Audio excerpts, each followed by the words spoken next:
Para poder começar aqui. Bom dia, Marcel, bom dia a todos. Bom dia. Eu sou a Fabiana, vice-diretora da escola. Queria, em nome da direção da escola, agradecer a você, né, pela participação aí na nossa manhã, né, de bate-papo. Agradecer a professora Priscila, coordenadora do curso de Engenharia de Bioprocessos, que viabilizou aí esse contato contigo. Vou passar a palavra para ela. E agradecer a participação de todos. Estamos com 95 pessoas nesse momento na nossa sala virtual. Muito bom, gente. Priscila, está contigo agora. Obrigada, Fabia. Então, como a Fabiana falou, eu sou Priscila Amaral, sou coordenadora do curso de Engenharia de Bioprocessos da Escola de Química, do FRJ, e hoje a gente tem o prazer de estar aqui recebendo o Marcel Martins, que é CEO da Magtech, que é uma startup. Ele vai falar um pouquinho sobre essa startup, a criação da startup, vai falar também das ações que ele vem fazendo aí, envolvendo a pandemia, né? O Marcel é doutorando do Programa de Engenharia Química da COP, no FRJ, ele é co-orientado pela professora Priscila Finatelli, lá da Faculdade de Farmácia, da UFRJ, e eu colaboro com ela em alguns projetos, né? A professora Priscila trabalha com partículas nanomagnéticas, e eu trabalho com produção de enzimas, utilização de enzimas, mobilização de enzimas. Então, a gente fez uma parceria na imobilização de enzimas com partículas nanomagnéticas, e o Marcel, né, ficou sabendo, começou a trabalhar com isso com a professora Priscila, e entrou em contato comigo, então a gente vem fazendo uma parceria aí, de alguns trabalhos com iniciação científica, né, alguns trabalhos envolvendo a imobilização de enzimas. E aí ele abriu essa empresa, né, essa startup há 3 anos atrás, e comentou comigo sobre essa startup. Ele já fez até algumas palestras lá no laboratório, então eu achei interessante trazer para vocês, que ele tem muitos assuntos aí que são interessantes para vocês para falar. Então, não vou me delongar mais, porque ele vai falar muito mais a respeito aí dessa startup, que é super interessante. Então, obrigada, Marcel, por estar aqui, por estar nos ajudando aí com essa palestra, e passo a palavra para você aí, para você começar a bater o papo com o pessoal, tá? Peço só ao pessoal que entrou agora, que mantenha a sua câmera desligada e o áudio também desligado, só para a gente não ter problema aí de conexão, tá? Depois a gente vai abrir a palavra para vocês, e durante a apresentação do Marcelo, se vocês quiserem fazer pergunta, coloca no chat que eu vou tentar, né, ver se eu interrompo ele com essas perguntas, se forem realmente pertinentes ao assunto, tá? Obrigada, pessoal. Pode falar aí, Marcelo. Obrigado. Eu que agradeço aí pelo convite de estar participando aqui, poder colaborar um pouquinho neste momento. Complementando, antes de compartilhar a tela aí com as apresentações, a Priscila já iniciou aí a apresentação, mas só dando uma complementada. A gente tem, começou a estruturação da empresa em 2017, eu estava no mestrado, agora já estou no doutorado, então foi nesse momento aí, junto de realizando uma pós-graduação e estruturando a empresa ao mesmo tempo. Para quem tem vontade de abrir uma empresa de base tecnológica partindo do seu projeto de pesquisa, super recomendo que comece em paralelo, porque a gente acha que tem que ser no próximo momento, agora eu tenho que focar o mestrado ou o doutorado. Não, é ótimo essa interação ser no mesmo momento, até para você conseguir entender os dois cenários, né? Quando a Priscila convidou, ela até falou, para comentar da startup e tal, ela nem sabia ainda do projeto do Covid que a gente estava executando, aí seria mais para comentar de estruturação de startup. Então, eu estruturei a apresentação comentando das duas partes. Vou falar dessa parte inicial de estruturação de startup e de um projeto específico que a gente está desenvolvendo, um kit diagnóstico para diagnóstico do Covid em ampla escala, né, para conseguir diagnosticar o máximo de número da população aí possível. Então, mais uma vez, agradecer pelo convite da Escola de Química. Aqui eu estou trazendo, como eu comentei, uma parte de estruturação dessa startup, vou mostrar um pouco a relação universidade-empresa, como é uma estruturação de uma startup de base tecnológica, como um case da Magtech, né, porque é claro que não tem um modelo padrão, mas é interessante os nossos aprendizados e erros no meio do caminho, porque uma estruturação de uma empresa de base tecnológica, de uma startup que parte de uma universidade, tem algumas peculiaridades que são bem diferentes de empresas tradicionais. Então, vou apontar alguns dessas questões, alguns gargalos, algumas barreiras, alguns pontos positivos também, e direcionar para algumas aplicações do que a gente tem feito nesse momento de Covid. Nomeei a palestra como oportunidades disfarçadas, ações de uma startup de biotecnologia em tempos de pandemia, fazendo um paralelo com esse livro, não sei se todo mundo conhece, que é do Carlos Domingos, Oportunidades Disfarçadas, Histórias Reais de Empresas que transformam problemas em grandes oportunidades. Acho bem interessante por que eu quis fazer esse paralelo aqui, porque, assim, uma coisa que eu sempre falo é que em momentos de crise é que tem os maiores avanços. Se a gente for olhar historicamente, foi na Primeira, Segunda Guerra Mundial que a parte tanto de bélico quanto de pesquisa científica também avançou absurdamente. E, nesse momento de pandemia, na prática, a gente está vivendo isso, que os esforços são reunidos para que tenha um resultado rápido, de qualidade e que atinja toda a população, até porque é uma problemática que atinge a todo mundo. Então, eu acho que esse paralelo é interessante, e para quem não leu esse livro, eu sugiro, é uma linguagem tranquila e é um conteúdo interessante para essa questão de empreendedorismo, que mostra alguns cases de empresa que tem essa dualidade desafio-oportunidade, né? Então, começando falando sobre a Magtec, a Magtec, a base tecnológica dela são nanopartículas magnéticas, que eu vou explicar um pouco mais à frente, mas a gente também trabalha com nanopartículas poliméricas, tanto naturais quanto sintéticas. Como a Priscila comentou, eu estou fazendo no momento doutorado, tem a orientação da Priscila Finotelli, que é principalmente da expertise de partículas magnéticas e produtos naturais, que também a gente, no doutorado, eu desenvolvo material magnético e fluorescente. Essa fluorescência vem de compostos naturais, mas meu doutorado é feito na COP, no CT, né? Sobre orientação na COP do José Carlos Pinto, que é da parte de polímeros, e a Ellen Ferraz, que é da parte de química de interfaces. Então, além de uma empresa em paralelo para tocar, tem 3 orientadores, cada um puxando para um lado, né? Nesse paralelo à pós-graduação, a gente vem estruturando a Magtec, soluções em nanotecnologia, eu e mais 4 sócias, mais para frente eu vou apresentar toda a equipe. A Magtec ela é uma empresa atuante no mercado de nanotecnologia e biotecnologia, desenvolvendo soluções para esse mercado de biotecnologia, e ela tem uma forte interação universidade-empresa, uma vez que é uma empresa de base tecnológica nascente na universidade, né? Essa formalização da interação universidade-empresa é feita baseado em acordo de cooperação tecnológica, baseado na Lei de Inovação. Não sei se todos conhecem, mas para quem tem interesse de iniciar nesse mundo de empreendedorismo de startup, e sendo uma empresa de base tecnológica, é muito importante essa interação. E é muito positivo para os dois lados. Isso aí é uma questão que gera uns outros discussões e questionamentos, porque tem dois lados, né? Principalmente na universidade, tem professores que não são muito favoráveis à interação com a empresa, porque defende a questão de que a universidade é pública e não pode ter esse viés privado.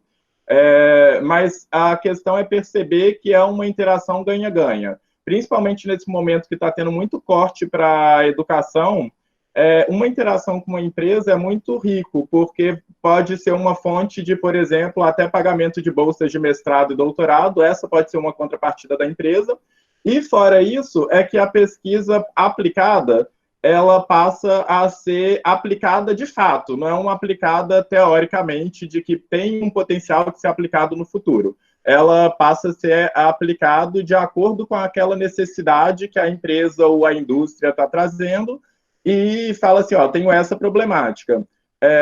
O que vocês podem me ajudar ali? Aí pode ser desenvolvida uma dissertação ou uma tese em cima daquele assunto, então é muito rico para os dois lados. Por mais que a solução para a empresa é aplicada, não quer dizer que é só uma pesquisa aplicada, pode ser uma pesquisa de base também, e destacando aqui, porque também é outra questão que na academia sempre tem uma discussão de pesquisa de base versus pesquisa aplicada, mas tem que ver que tudo é importante. Igual a gente está vivendo esse momento aí, até de cortes na parte de humanas, e favorecendo mais o lado de exatas, a gente tem que perceber que todas as partes são importantes. É claro que algumas, às vezes, ganham mais destaque, mas a pesquisa aplicada só se faz com uma boa pesquisa de base, já tendo sido feito por outros grupos de pesquisa. Então, tudo aí é relevante e essa interação é muito rica para os dois lados. E aí também a gente tem a questão de incentivo ao desenvolvimento de novos negócios de base tecnológica. Não é o foco da Magtec, o foco da Magtec é biotecnologia voltado à saúde, mais especificamente para oncologia, tratamento oncológico, mas a gente também tem algumas ações de incentivar surgimento e estruturação de outras empresas de base tecnológica. A gente tem percebido que está tendo um movimento de alguns pesquisadores querendo estruturar a empresa e às vezes não tem esse dinamismo de estruturação. Então, a gente está se associando a algumas empresas e dando meio que transcrevendo o nosso modelo que a gente já vem estruturando há 3 anos. Então, da onde que nasce a proposta da Magtec? Já comentei que o viés principal são nanopartículas magnéticas, mas qual é a dor de mercado, né? Eu nem gosto muito dessa expressão que está super clichê aí no modo de empreendedorismo, mas é o que as pessoas mais usam. Qual é a dor que a gente está atendendo, solucionando, né? Seria a problemática do câncer, que, como todo mundo sabe, é uma das doenças que mais causam morte nos últimos anos, e os casos de câncer têm crescido de forma alarmante aí cada vez mais, né? Então, com esse crescimento acelerado, e a doença do século, e faz sentido, porque se a expectativa de vida da população tende a aumentar, a gente tem que ter, acabam surgindo doenças mais maduras, né? Doenças que têm a ver com essa expectativa de vida longa.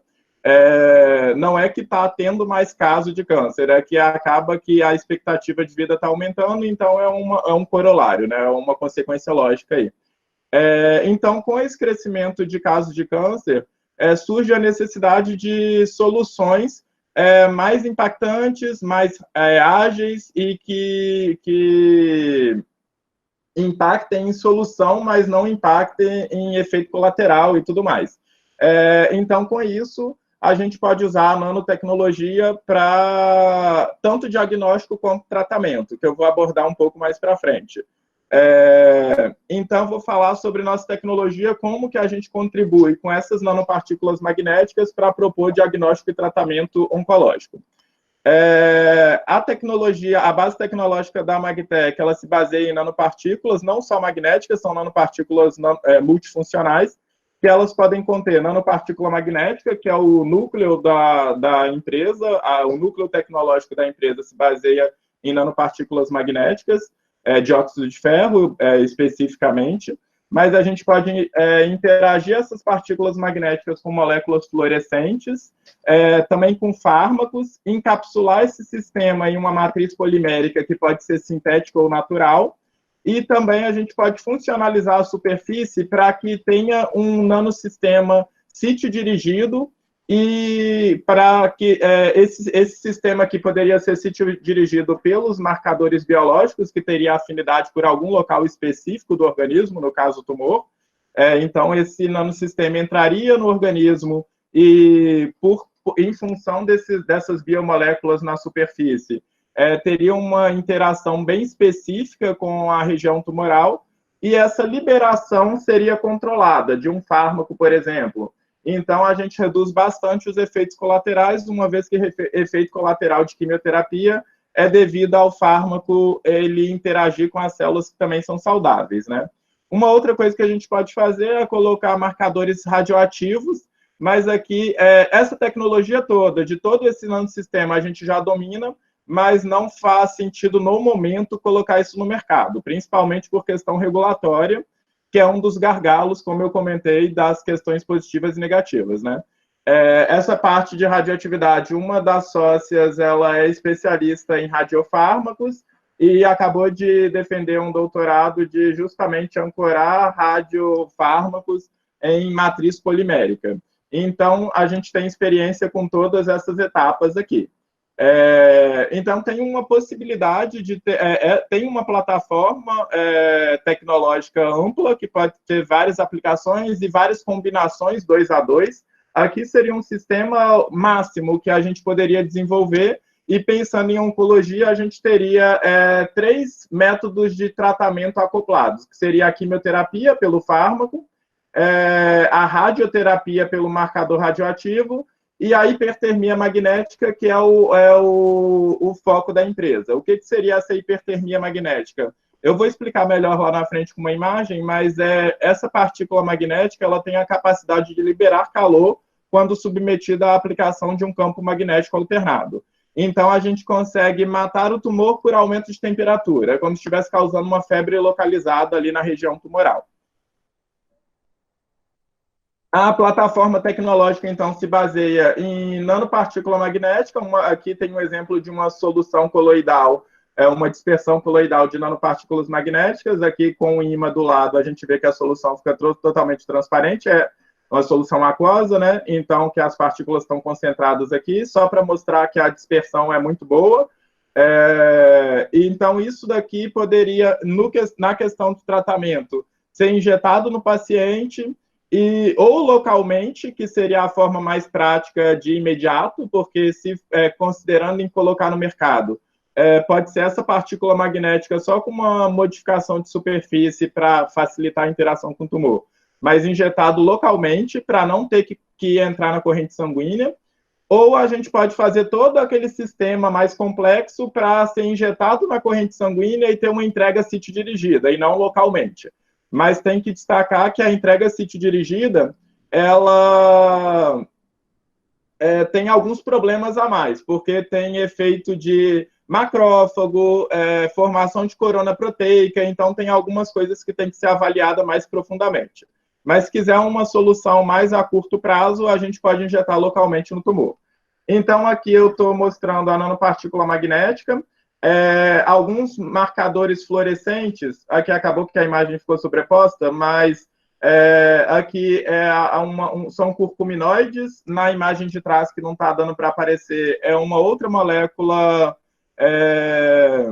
natural, e que ela fluoresce. A de trás é até mais interessante, porque a solução é marrom, a luz ali que está passando é verde, e mostra que ela floresce no vermelho. E fluorescências no vermelho são mais interessantes para diagnóstico, porque tem menos... O organismo vivo, ele já tem algumas coisas, algumas biomoléculas que fluorescem, mas geralmente no verde, no amarelo. Então, se a gente coloca no sistema algo que floresce no vermelho, não vai ter essa sobreposição de respostas, né? Aqui, essa imagem da frente são variações de curcuminoides. A gente partiu de curcuminoides naturais, mas depois a gente fez um estudo com curcuminoides sintéticos, mudando essas moléculas e tentando puxar cada vez mais para o vermelho, porque a curcumina fluoresce no verde. Aqui do lado é um exemplo de um reator de produção de nanopartículas poliméricas.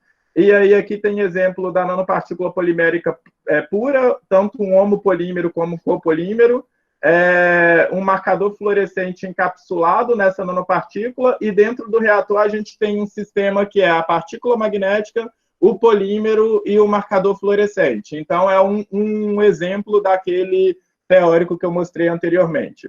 Aqui eu coloquei, só para a gente ter uma ideia, uma microscopia de transmissão de partícula polimérica encapsulando a partícula magnética. Aqui em escala de nanômetro, a partícula polimérica, mas essa daqui, vocês estão vendo que ela é bem disforme, porque é de poliácido acrílico, é uma questão mais complicada de trabalhar. Agora a gente tem trabalhado mais com metacrilato de metila, o polimetacrilato de metila, né, o PMMA. E aqui está vendo que são aglomerados magnéticos que são encapsulados. Que às vezes a gente fica naquela questão, tem que encapsular uma partícula casca-núcleo perfeita. Não necessariamente a gente poderia tentar avançar a parte tecnológica para ser uma perfeita casca núcleo, mas a gente parou para perceber que nem era vantagem, porque esse aglomerado magnético dentro da partícula polimérica até aumenta o potencial magnético e o potencial de liberação de calor quando a gente aplica um campo magnético alternado. Essa imagem aqui do lado é uma partícula de sílica, a partícula magnética encapsulado em uma partícula de sílica. Então, do mesmo jeito que a gente trabalha com partícula magnética, polímero pode ser sintético, igual eu comentei do PMMA, do PAA, que é o polímero formado à base de ácido acrílico ou metacrilato de metila. Também tem o polímero sintético, que é o alginato, que eu vou explicar aqui um pouquinho depois, que são essas esferas coloridas aqui no canto. E também a gente encapsula em sílica. Então, tem esses 3 métodos, 3 ou 4, né, porque o polímero ele também se divide em 2, de encapsulamento. O de sílica é bem interessante por questão de você fazer biofuncionalização na superfície, igual essa questão da gente colocar uma biomolécula para fazer um suporte de biomolécula, que poderia ser, por exemplo, um suporte enzimático, igual eu fiz um projeto em paralelo com a Priscila Amaral. Então, esse da sílica é interessante para garantir uma ligação química, uma ligação que está totalmente, uma adsorção química, não uma adsorção física. A gente pode trabalhar com polímeros naturais, que aqui tem um exemplo do alginato, mas também pode trabalhar com quitosana, outros materiais, outras fontes. Esse daqui é até um projeto em paralelo que é de encapsulamento de nutrientes. Então, aqui a gente encapsulou capsaicina e curcumina, que tem propriedades também conhecidas que auxiliam nesse processo de antitumoral. Tem algumas pesquisas que levam a isso, mas aqui é principalmente para mostrar a tecnologia que tem as possibilidades de encapsular fármacos, e aqui está em macroescala, é uma micropartícula, não é uma nanopartícula.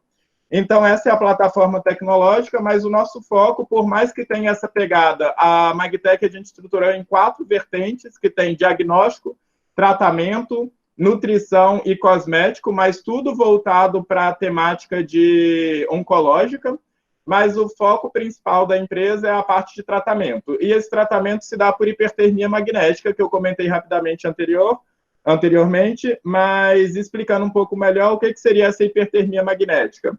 A gente injeta uma nanopartícula magnética na região tumoral, ou pode ser na corrente sanguínea, mas ressaltando aquelas problemáticas que tem quando a gente injeta na corrente sanguínea, né? A gente ganha na corrente sanguínea de ter uma entrega sítio dirigida, mas a gente perde na questão de efeitos aí de macrófago e corona proteica.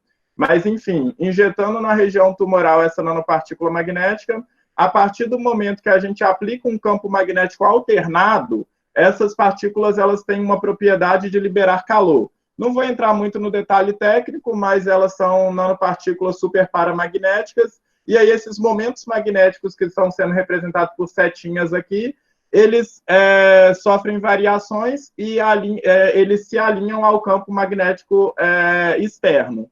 E aí, esse alinhamento ao campo magnético externo faz com que a gente tenha uma perda de energia que poderia ser por esterese ou por relaxação. No caso da nanopartícula superparamagnética, essa perda de energia na forma de calor é por relaxação magnética, mas isso é uma questão mais técnica. O importante aqui é que, estando a nanopartícula na região tumoral e aplicando esse campo magnético alternado, libera calor naquela região, e se a partícula está na célula de interesse, a gente consegue combater o tumor a nível celular. É claro que pode afetar o tecido saudável ao redor, mas como o metabolismo do tecido tumoral é diferente do tecido saudável, se causar danos ao tecido saudável, esse dano é reversível. E é claro que aí tem que ser avaliado o número de sessões, o tempo de sessão, a intensidade de campo e frequência. Se quiser interromper com alguma questão agora, pode ser o momento, que aí eu vou sair um pouco da tecnologia e ir para a trajetória, mas senão eu continuo. Acho que pode continuar, porque acho que não teve nenhuma pergunta, não. Alguém Tá, quer fazer ok. pergunta, pessoal? Coloca Na aí. verdade, só reforçar para quem entrou depois, se quiser fazer alguma pergunta escrita no chat, pode fazer, que a Priscila repassa em alguns desses momentos aí, ela me interrompe e fala. Mas como agora eu coloquei bastante informação técnica, tem um momento de absorver aí, se quiser fazer pergunta no chat, depois que eu falar a trajetória, eu paro de novo e a gente retoma as perguntas. Pode ser? Isso, acho melhor a gente continuar, porque o pessoal Isso aí. vai fazer as perguntas mais no final mesmo, mas Tá, ok. vamos andar. Aí a parte de trajetória, e agora eu vou falar um pouco mais da estruturação da empresa, sair um pouco da parte técnica e um pouco mais para a parte de empreendedorismo. Aqui seria o momento para quem tem interesse em abrir sua startup, seja em qual caso, em qual área seja, né? A gente começou em 2017 a buscar por esses conhecimentos de empreendedorismo, né? Já estava certo de abrir uma empresa com nanopartícula magnética, mas ainda estava até escolhendo qual área que a gente ia atuar. Já tinha uma configuração de empresa, eu e mais 4 sócias, e aí a gente começou a buscar essa questão de estruturação. Tá, vamos abrir uma empresa com nanopartículas magnéticas, mas em qual área? A gente começou a fazer um curso de empreendedorismo na incubadora de empresa, que é esse processo tradicional que tem da incubadora de empresa da COP, que eles abrem um edital, você manda um projeto, e aí faz um curso de alguns meses, um curso mesmo bem intensivo de conceitos ali de estruturação, que seria aquele momento de montar a maletinha de ferramentas de o que a gente precisa para a estruturação de uma empresa. Não de fato de base tecnológica, porque podem ter várias empresas, mas a gente aprende alguns conceitos ali de metodologia de pesquisa de mercado, de estruturação de modelo de negócio, de parte de marketing, venda, essas questões todas. Tem uma pergunta aqui, Marcel. A Luana está perguntando como está o mercado para nanotecnologia e para pesquisa. Então, a questão de nanotecnologia foi uma questão até que no início que a gente estava nesse curso da incubadora, a gente deu uma estudada boa nesse mercado. O que a gente percebeu? Que tem um mercado enorme para nanotecnologia, mas, ao mesmo tempo, ele não é tão rentável assim por questão de barreiras de entrada. Porque, assim, tem casos até no Brasil de empresas que já abriram com a ideia de venda de nanopartículas, seja magnéticas ou poliméricas, e acabaram não indo muito para frente. Por quê? Tem empresas mais fortes que acabam dominando esse mercado e tem que ter um investimento relativamente alto, né? Mas aí o que eu sugiro, né? Tem que entender o nicho da nanotecnologia que você vai estar aplicando aquilo. Aí o que a gente percebeu? No início, a gente ia focar para petróleo, mas a gente já sabia que queria trabalhar com hipertermia. Aí ia começar a estruturar em petróleo e depois migrar para a saúde. A gente viu que isso ia ser uma perda de tempo, e porque isso é uma sugestão para todo mundo que queira abrir startup, já foca no objetivo a longo prazo. Claro que tem que ir pivotando ao longo do caminho. Mas aí, fazendo a pesquisa de mercado, a gente percebeu que, vinculando nanotecnologia à saúde, potencializava absurdamente essa questão de mercado. Então, a questão do mercado de nano tem muita possibilidade para nano, mas se você for levar a ideia de pesquisa científica para o mercado, tem que ser criativo nessa forma de levar para o mercado, porque, igual, a gente está entrando numa parte de mercado farmacêutico. Todo mundo sabe que é super concorrido ali e já está muito bem estabelecido por grandes farmacêuticas. Então, é um cuidado que a gente toma de entrar nesse mercado de uma forma mais devagar e gradual, porque se a gente coloca a solução no mercado agora, nesse momento, ainda não 100% madura, porque tem gente que fala assim, vocês estão há 3 anos estruturando estrategicamente a empresa, não tinha que estar vendendo o produto. A gente optou por não estar vendendo o produto, só prestando serviço no momento, justamente para ter essa maturidade, tem que entrar no mercado já de uma forma forte. E se for nanotecnologia junto com biotecnologia, tem que entrar no mercado já internacionalizado. Não dá para pensar em mercado só a nível nacional. Então, sim, o mercado de nano é ótimo, mas tem que ser muito bem estudado e avaliado os prós e os contras dentro do nicho que você quer entrar, certo? Então, a gente passou por essa parte de incubadora de empresa, mais visando essa estruturação mesmo, porque eu falo Mais que... uma perguntinha, Marcel. Pode falar. Se vocês já estão em teste com essa tecnologia. Então, essa eu vou deixar para responder um pouco mais para frente, porque aí tem um contexto melhor lá, de que a gente, em qual fase que a gente está agora, que a gente teve que fazer algumas mudanças de modelo de negócio, mas eu respondo mais para frente. Foi difícil entrar na área da saúde? Não foi muito burocrático? A questão da área da saúde, sim, tem um trabalho maior na hora da gente fazer pesquisa de mercado e tudo mais. Tem que entender muito bem o mercado. Em qualquer ramo que seja, a gente tem que entender muito bem o mercado, porque, às vezes, a gente tem aquele amor pela solução e acha que todo mundo quer comprar aquela solução, e não é verdade. Você tem que saber o que o cliente quer e adaptar frente ao propósito da empresa, porque é claro que não é se vender ao mercado, mas você tem que pensar em qual é a proposta da empresa e o propósito dela. O propósito seria uma coisa mais subjetiva. A gente sabe que a proposta é tratamento de câncer por hipertermia magnética ou desenvolvimento de soluções biotecnológicas utilizando essa plataforma nano, e o propósito é essa questão de prolongar a expectativa de vida de pacientes oncológicos. Desde que não fuja desse propósito da empresa e da proposta, da base tecnológica da empresa, a gente pode fazer alguns pivoteamentos. Então, é isso. Na hora que a gente foi fazer a pesquisa de mercado, eu vou até esclarecer como que foi aqui na linha do tempo, a gente percebeu que tinha que mudar bastante coisa. Mas aí, retomando a parte da incubadora, a gente percebe que quando a gente tem um projeto científico, primeiro que a gente tem um amor por aquele projeto e acha que aquilo ali está salvando a humanidade, e às vezes você tem que fazer várias adaptações, tem que estar aberto a críticas, e às vezes a pessoa olhar e falar assim, tá, mas isso aí não vai resolver nada. E aí a gente tem que entender essa transição de que, às vezes, quem está fazendo uma crítica entende só da parte de mercado e não entende da parte técnica, mas absorver essas informações e essas críticas. E uma coisa que a gente sabia é que a gente tinha uma base tecnológica boa, mas que a gente não tinha noção nenhuma de como estruturar uma empresa. Então, por isso, vale a pena correr atrás dessa parte de como estruturar uma empresa. Então, eu recomendo que quem tem essa ideia de transformar a sua pesquisa científica em uma startup, em um negócio, seja uma prestação de serviço ou um produto, que dedique uma atenção a entender minimamente como que é uma estruturação de empresa. Eu digo que também não dá para a gente saber tudo, a gente tem que ter associações, parcerias e tudo mais, que eu vou até mostrar algumas parcerias nossas, mas, assim, minimamente do todo, quem está tomando frente da gestão da empresa tem que saber, para poder entrar em contato, para poder até delegar as funções, né?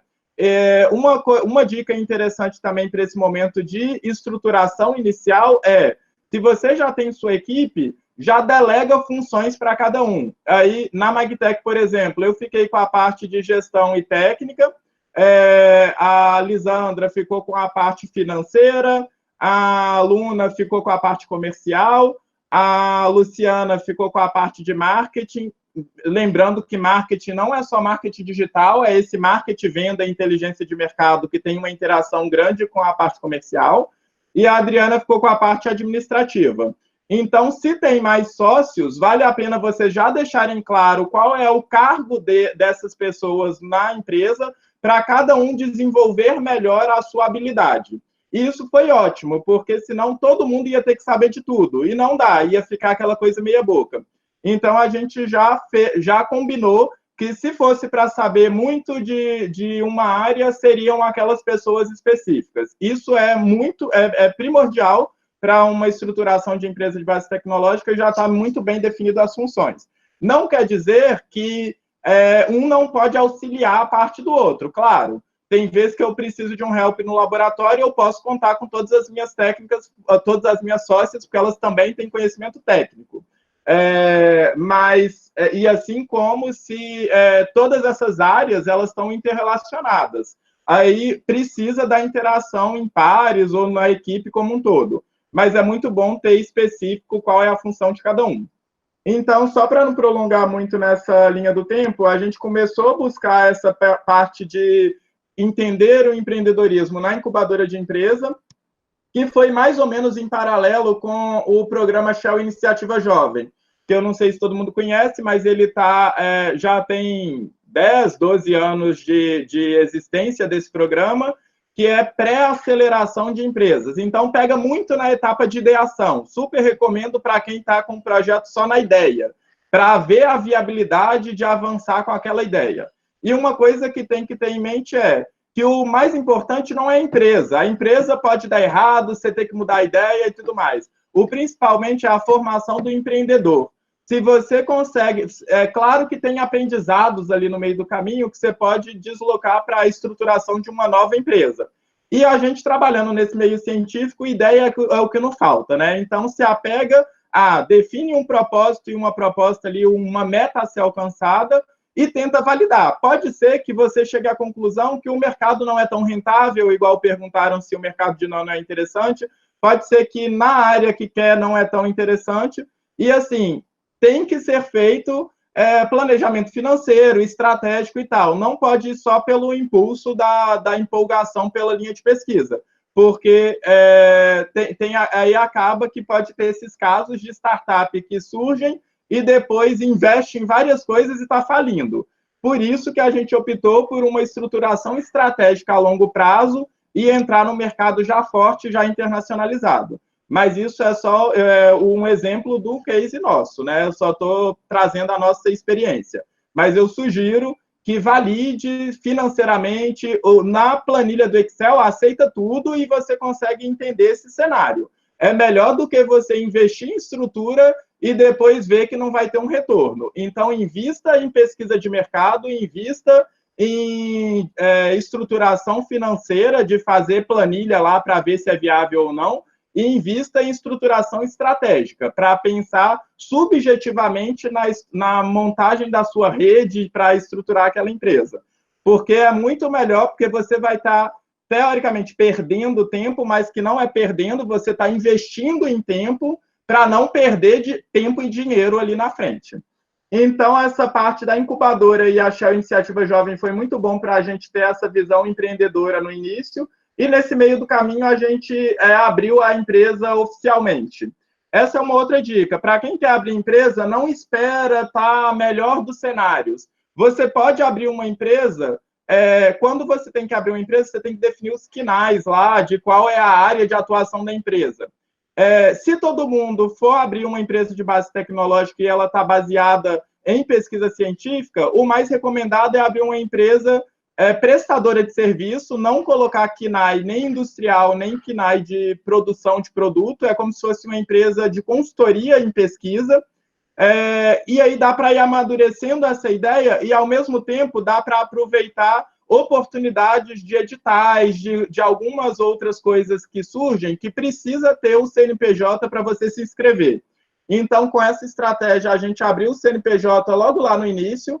A Magtec é uma empresa prestadora de serviço no ramo de pesquisa e desenvolvimento, com o foco em soluções biotecnológicas envolvendo nanopartícula magnética e polimérica. Então, fica amplo, mas a gente já sabe que o foco futuro de mercado é hipertermia magnética para tratamento oncológico.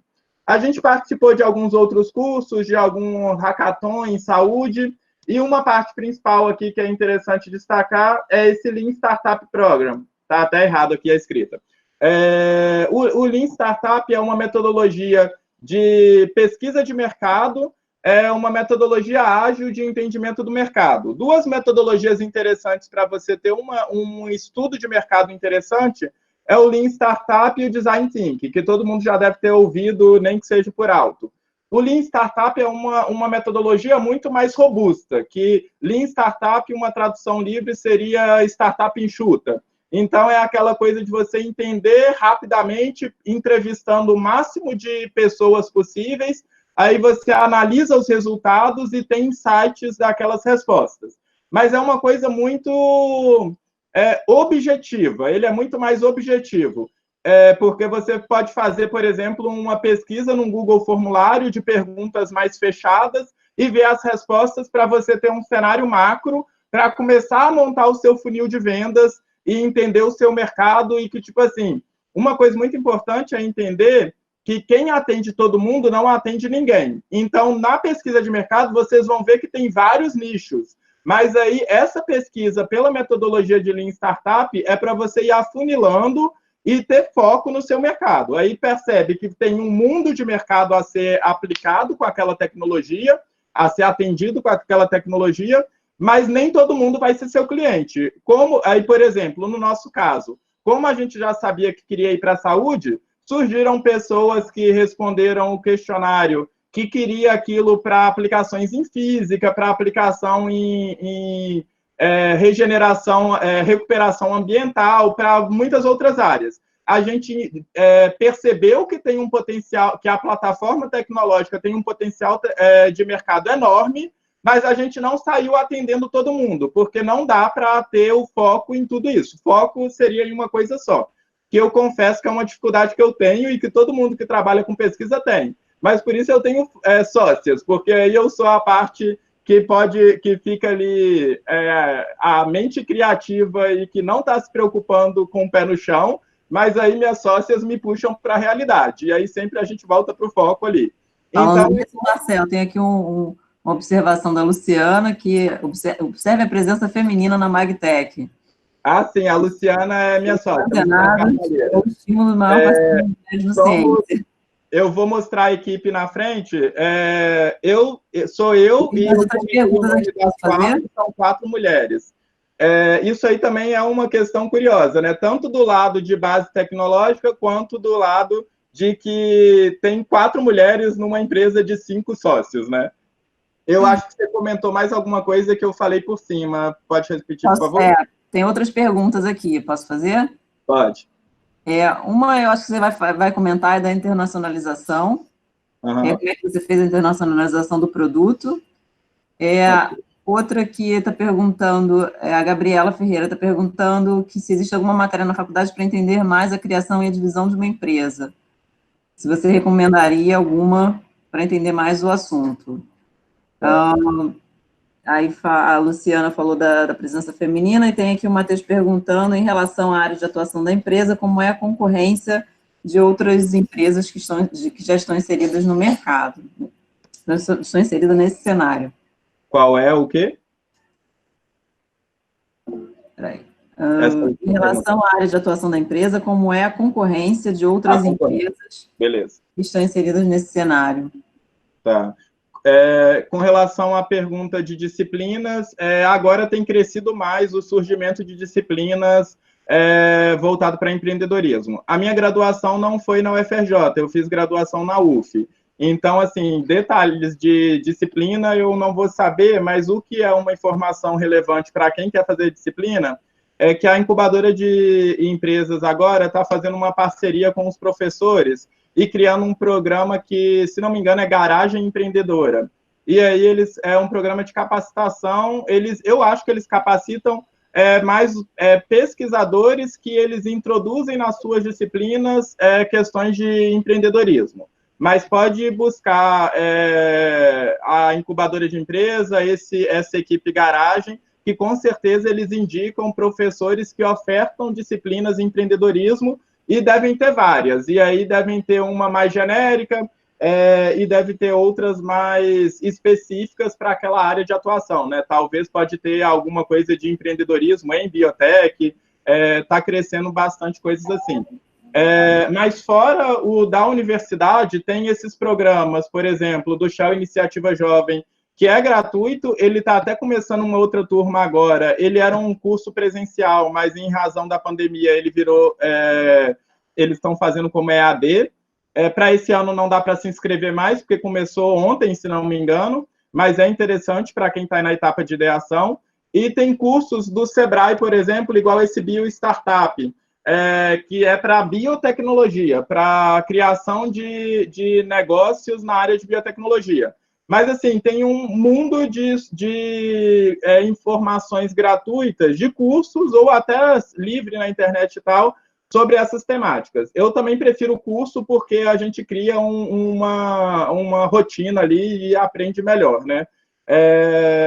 Mas tem bastante coisas. Eu procuraria tanto a incubadora quanto o Sebrae, e a gente teve essa experiência do Chá Iniciativa Jovem também, que é boa. Com relação à concorrência e tal, uma coisa interessante de estruturação de empresa é justamente que quando eu comecei a transição desse lado totalmente universidade e ir para a empresa, a gente sabe que na universidade tem algumas questões de até rixas científicas ali, tem algumas questões que dificultam um pouco projetos, que às vezes, em vez de ser parceria, dois grupos de pesquisa que poderiam estar aliados ali, eles se veem como concorrentes. E aí eu pensei que no empreendedorismo ia ter muito disso, e eu me espantei muito positivamente, que muito pelo contrário, a gente é abraçado no meio empreendedor, no sentido de, tipo assim, ó, eu já tive essa dificuldade, deixa eu te falar para você não cometer o mesmo erro. E se a gente está no mesmo nicho de mercado, vamos nos associar e ser parceiros para ter força nesse mercado, até porque são startups que são pequenas frente a empresas que estão aí, principalmente nesse ramo farmacêutico e de biotecnologia, né? Então, tem que ter essa interação. Então, eu não vi muito a concorrência. A concorrência acaba sendo realmente a esse nível de concorrência quase que desleal, né? De uma grande farmacêutica competindo com uma startup. Mas dentro do nicho de mercado de biotecnologia, de que poderia ter interações, o que poderia ser concorrência, a gente transforma em parceria. E aí casa muito com o título lá, né, de você pegar um desafio e transformar em uma oportunidade. Então, a gente transforma essas concorrências em parcerias que pode nos dar mais força e criar uma força e uma identidade de grupo naquela área que a gente está atuando. Então, a Magtech está interagindo com redes tanto de universidade, pela essa interação tecnológica, quanto de empresas de biotecnologia, que aí depois eu vou comentar que tem tanto o ProInter, que é o próximo ali, quanto a Ambiotec Brasil, que é a Agência Nacional de Empresas de Biotecnologia. Então, a gente tem que permear tanto nessa parte acadêmica, quanto na interação em rede de startups que estão no mesmo nível, que poderiam ser concorrentes, mas viram parceiros, quanto a nível de ir para o mercado e internacionalizar esse mercado. Bom que as perguntas estão bem encadeadas aqui, está dando até para avançar no... Aí alguém perguntou de internacionalização, aí chega nesse ponto do ProInterbio, que aqui sim é um programa do Sebrae, mas não é mais gratuito, é um programa pago, a gente já estava com uma maturidade de estruturação de empresa, e a gente já sabia que para a empresa estar fixada, ela teria que se fixar a nível internacional, uma vez que é uma proposta em biotecnologia para a saúde, e essa proposta de tratamento de câncer por hipertermia só tem um concorrente direto, porque concorrente sempre existe. Não existe isso de que uma solução não tem concorrente. Ela tem. E não existe também que uma solução não tem mercado. Você pode até ter que criar, educar o seu público, mas mercado existe para tudo e concorrente existe para tudo. Mas o nosso concorrente direto é uma empresa da Alemanha, que eu falo que, mesmo sendo concorrente, eu acho que eu sou o maior propagandista deles, porque eu sempre comento deles, e é basicamente nessa linha que a gente está se baseando.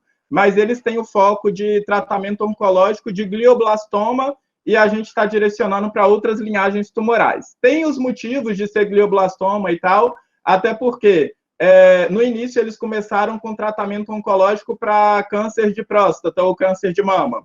Mas esses dois cânceres, eles são os que são mais estudados e mais têm soluções já no mercado.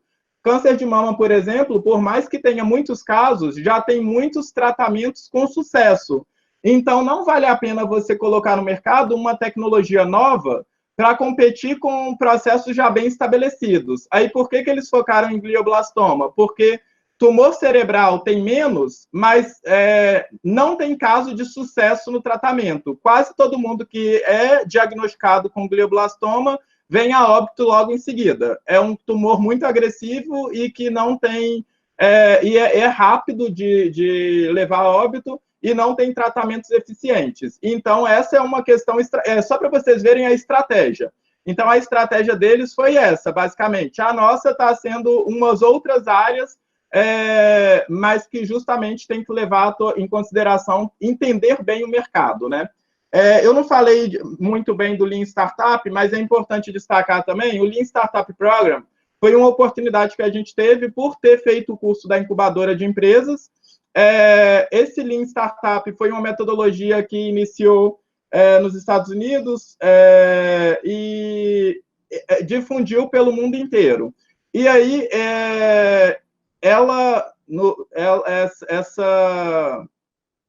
essa metodologia, ela nasceu na Universidade de Berkeley. E aí eles vieram para cá e fizeram um treinamento que foi esse Lean Startup Program, em cooperação com a COPEAD e com a incubadora de empresa e com o Parque Tecnológico. E aí a gente foi basicamente cobaia deles em trazer essa metodologia para cá, para depois virar uma pós-graduação na COPEAD. Eu falo que é o melhor exemplo de cobaia positivo, porque a gente foi cobaia muito feliz, porque era um programa excelente, a gente foi treinado por quem criou a metodologia e foi, assim, um momento de imersão ali excelente. E aí foi bem intenso, foram uns 3 ou 4 meses de curso. Esse curso, nesse formato, não existe mais, porque era justamente de trazer de Berkeley aqui para o UFRJ. Provavelmente deve ter algum curso na COPEAD que implementa essa metodologia, mas para a gente foi muito rico porque teve esse contato direto, teve esse momento de imersão. A gente teve que fazer de 50 a 100 entrevistas em um curto período de tempo, em 1, 2 meses, e entender esse mercado. Foi excelente para avançar nesse entendimento de mercado.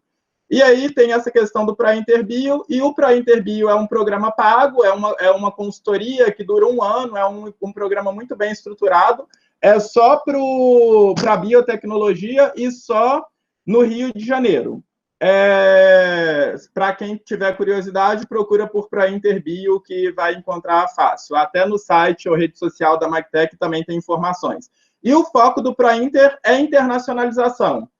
O ProInter tem uns 3 ou 4 anos que eles repetiram esse treinamento, esse ano deve ter de novo, e aí eles também foram percebendo que o cenário de biotecnologia no Brasil está nascendo agora.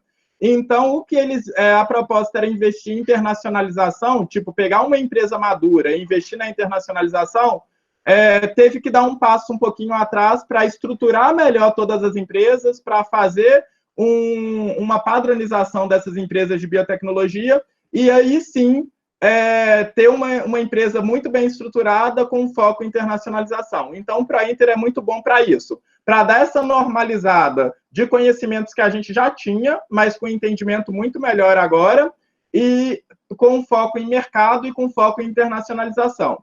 Aí a pergunta da internacionalização é se a gente já validou isso internacionalmente.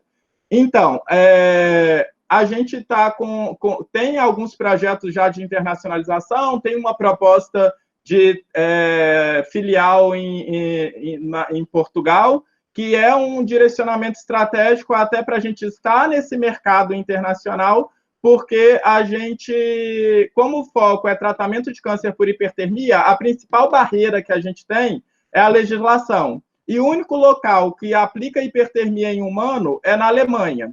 E a Alemanha já deu autorização para essa empresa, que é vinculada a uma universidade. Então, se a gente quer colocar no mercado com foco em hipertermia, a gente tem que estar com um pezinho na União Europeia. Então, a gente já está com algumas ações de internacionalização, mas não de validar o produto, mas de direcionamento estratégico da empresa. Com relação a produto, a gente está apostando em produtos secundários mais simples no momento. Por exemplo, vender a nanopartícula magnética podendo ser usado como suporte enzimático, que foi até o projeto que eu fiz com a Priscila Amaral. Que a gente pode usar essa nanopartícula para absorver enzimas, e aí, em vez dessa enzima ser usada uma vez só, ela pode ser usada várias vezes, porque a gente consegue regenerar o sistema. Então, assim, vender produtos que seriam um MVP da empresa, né, o produto mínimo viável, a gente está nessa estratégia de produtos mais simples para a gente ter essa validação do produto, mas no momento que a gente tiver que certificar o produto para uso humano, a gente já tem que estar com esse pezinho lá na União Europeia, porque aí a gente tem a vantagem de poder falar assim, ó, já foi aprovado para a Alemanha, então vocês podem aprovar aqui para Portugal, por exemplo, se for o caso de ir para Portugal, porque tem uma interação mais facilitada com Portugal. Mas se a gente quiser abrir a parte de humano aqui no Brasil, esse argumento não é válido, porque só foi aprovado na União Europeia, não é a mesma lei que rege aqui no Brasil. E até por questões de burocracia, é mais fácil essa parte de humanos ter o início lá fora.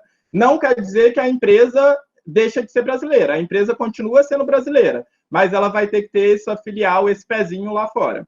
E aí, no momento, o que a gente está direcionando são, para não ter que entrar na parte de produto, adiantando um pouco a minha fala do que eu vou colocar lá na frente, a gente está com foco em soluções que envolvam essa nossa plataforma tecnológica, mas para o mercado veterinário. Aí pode parecer assim, nossa, mas era humano, hipertermia, agora vocês estão no veterinário? Continua com a mesma proposta, mas a legislação para veterinário é muito mais simples. Então, a gente consegue validar o conceito do produto no mercado veterinário, que é enorme, que aí até faz um gancho com a pergunta do mercado de nano. Então, a gente viu que o mercado de nano era bom, mas ele tinha um potencial quando ia para a saúde e tem um potencial ainda maior financeiro quando vai para a parte de pet, de animal. Porque a gente sabe que tem crescido muito o número de... Todo mundo tem um pet hoje em dia, e eu até costumo dizer que são os filhos da nova geração, né? A gente tem visto aí que cada vez mais as pessoas estão tendo menos filhos e tendo mais pet, né? E aí eles estão quase que personificando aquele animal também, né? Porque, assim, antigamente não fazia uma cirurgia, um tratamento. Hoje em dia tem cardiologista para animal, tem nutricionista para o animal, tem áreas que, igual da medicina, tem para a medicina veterinária. E é um mercado que está muito aquecido. Então, a gente está fazendo essa prova de conceito do produto no mercado pet, mas na forma de prestação de serviço, de desenvolvendo, aplicando a nossa base tecnológica para alguns produtos que já estão no mercado. Por exemplo, eu vou falar lá na frente que a gente faz um projeto de encapsular uma formulação nutricional em micropartículas poliméricas. Mas aí a gente está trabalhando como prestador de serviço de desenvolvimento de P&D. O produto é da empresa, que é nosso cliente, mas eu explico isso mais para frente. Então, a nossa internacionalização é nesse sentido. Não nesse momento, a internacionalização pensando como serviço, até porque, lembrando que o CNPJ da empresa é de serviço e não de produto. Então, a gente está nesse momento de internacionalização da estruturação da empresa como um todo. Aqui, passando rapidamente, só mostrando a interação com a incubadora de empresa, que foi aquele curso que a gente fez, que é curso de iniciação empresarial, tem todos os anos, fiquem de olho nos editais. O Lean Startup Program, que foi essa parceria com a Universidade de Berkeley, foi realizado no Parque Tecnológico, e parceria da Universidade de Berkeley com a Copiad. Foi muito bom para a gente ter essa maturidade na metodologia de Lean Startup. A outra questão de pesquisa de mercado é o Design Think, que eu comentei, mas essa parte a gente teve uma interação maior no ProInterBio. Teve o Shell Iniciativa Jovem, que a gente participou, foi ótimo lá no início para a gente criar essa visão empreendedora e está dentro dessa rede de empreendedorismo. E agora, por último, a gente está vinculado ao ProInter, visando essa parte de internacionalização da empresa. Nesse momento agora, já até passamos por um ano de ProInter, já está com uma estrutura muito mais madura em relação à internacionalização, e agora a gente está trabalhando com um consultor lá de Portugal, justamente para montar um planejamento financeiro que viabilize todo esse processo. Então, a gente está nessa etapa de internacionalização.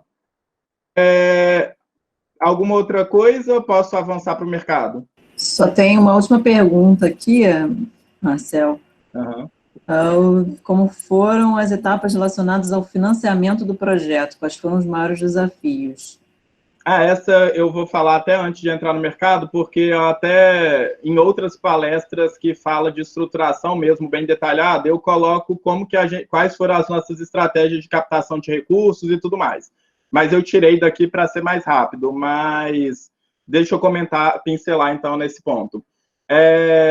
Uma questão primeiro, quando entra nesse mercado essa questão de estruturar o seu projeto de pesquisa e levar para o mercado, no início a gente não está muito sabendo de nada e vai naquela onda de que tem uma receitinha de bolo a ser seguida. E não tem. E às vezes tem coisas que ajudam e tudo mais, mas não é o mesmo caminho que todo mundo tem que seguir. E a gente tem que ver que empresas de base tecnológica têm caminhos muito diferentes das empresas tradicionais. E aí muitos ficam assim, você tem que incubar, você tem que arrumar um investidor, você tem que fazer tal coisa. A gente avaliou a questão da incubação, acabou que a gente não estava com maturidade para incubar naquele momento, e depois a gente percebeu que não tinha necessidade de incubar. Porque o que você ganha na incubadora? Uma consultoria, mas que a gente já tinha uma rede de consultores por todos esses projetos de empreendedorismo que a gente tinha participado, o Shell Iniciativa Jovem, a própria incubadora, o Lean Startup. Então, assim, a mentoria para a gente não ia ser muito diferencial. E o direito a uma sala que você tem que pagar um aluguel mensal. E a gente não ia usar essa sala, porque a gente faz parceria tecnológica com o laboratório da universidade. Então, assim, seria um escritório de luxo que ia onerar a empresa que nem está capitalizada ainda. Então, a gente chegou à conclusão que foi ótimo não ter incubado, o curso foi excelente, mas não ter concretizado uma incubação foi muito bom também, porque para a gente não ia ter a necessidade de ter aquela sala. E no início a gente pensa que tem que ter estrutura física de tudo. E a gente foi percebendo agora com esses 3 anos que não precisa. E a gente está com um modelo de negócio até muito curioso, que a Magtech está funcionando e rodando, mas quando pergunta assim, onde que vocês estão? Estamos aí, né? Estamos na universidade, estamos a gente está atuando em rede, em nuvem, mas não tem um local físico, um escritório e tal, porque não tem essa necessidade. Conversa com o cliente, pode ser em qualquer lugar, e a parte de desenvolver a tecnologia, se for prestação de serviço, pode ser parceria tecnológica com a universidade. Se for produzir um produto, aí sim teria a necessidade de uma incubadora, porque fere a lei de inovação a gente produzir um produto dentro da universidade. Mas a gente pode desenvolver tecnologia P&D dentro da universidade. E como a gente está atuando nesse momento como prestação de serviço em P&D, então essa interação com o laboratório da Priscila Finatelli lá no CCS já atende a necessidade. E aí uma coisa que a gente era muito resistente ao início, já abrir para um investidor, porque nem a gente estava com a maturidade o suficiente para saber em que a gente queria ter um investimento. E aí, esse tempo de maturação da ideia, eu acho que é muito importante, porque senão a gente ia ter investido, se tivesse um investidor milionário lá no início, a gente ia ter investido em um centro de produção, sendo que a gente viu que nem precisa estar produzindo nesse momento. E isso faz com que dilua o capital social, né? Se a gente sabe que tem um potencial financeiro enorme para o futuro, mas isso, por enquanto, a gente continua conseguindo manter essa estruturação sem ter a figura de um investidor. Se tivesse um investidor investindo 1 milhão, ele com certeza ia ter direito a uns 30% da empresa ou 50% da empresa. E aí isso faz com que, no final, você está estruturando uma empresa para desenvolver um negócio que tenha um impacto social e tudo mais, e no final, quando entra um investidor, dependendo do contrato, que muitas vezes são os contratos meio que leoninos, né, porque os investidores já têm uma maldade muito maior do que a gente que está começando, e aí eles podem quase que assumir a gestão da empresa e você passa a ser funcionário daquele investidor. Aí, para não correr esse risco, a gente está prorrogando esse momento de entrar um investidor de fato. E como o nosso modelo é muito de prestação de serviço interagindo com a universidade, qual foi nossa estratégia de captação de recurso? No primeiro momento, enquanto a gente não tem um cliente fixo e que a gente está validando esse cliente, a gente optou por captar recursos via editais de fomento. Tem vários editais aí da FAPERJ, principalmente da FAPERJ atualmente, que eles têm direcionado para startups. Do mesmo jeito que professores podem solicitar, startups também podem solicitar. Teve um edital bem interessante, que é o de introdução de mestres e doutores em empresas, que foi ótimo para essas startups de base tecnológica, porque a gente conseguiu submeter com uma proposta de pesquisa científica que possa chegar ao mercado. E aí, eles pagam até 2 funcionários para a empresa que tem um know-how de mestre ou doutor, que era o pré-requisito do edital. Então, a gente está agora, no momento, com 2 funcionários fixos na empresa. Uma é a Jéssica, que eu vou mostrar mais para frente, que é da parte técnica, mais biológica, porque a parte técnica nossa de nanomateriais é ótima, mas a parte biológica tinha ainda alguma falha. Então, foi ótimo a gente conseguir captar. Aí, veja, a gente não está tendo um pagamento e monetizando a empresa no sentido de já ter um retorno financeiro, mas a gente consegue não ter esse custo e já tem um funcionário à disposição e altamente capacitado. Então, essa foi a nossa estratégia, de submeter a alguns editais, e a gente está tendo sucesso nisso. Aí a gente conseguiu ter esses 2 funcionários, uma é a Jéssica, que fica na parte mais biológica, e a gente conseguiu colocar uma advogada dentro da empresa, financiado por esse projeto, porque é uma coisa que a gente ficou até na dúvida se conseguiria, mas foi uma estratégia de, para abrir uma empresa de base tecnológica, você tem que fazer essas interações com os laboratórios e tudo mais, e isso é baseado na lei de inovação. Precisa da figura do advogado. A gente justificou isso muito bem no projeto e eles entenderam que realmente era necessário. Então, foi ótimo, porque deu um gás enorme nesse último ano. Então,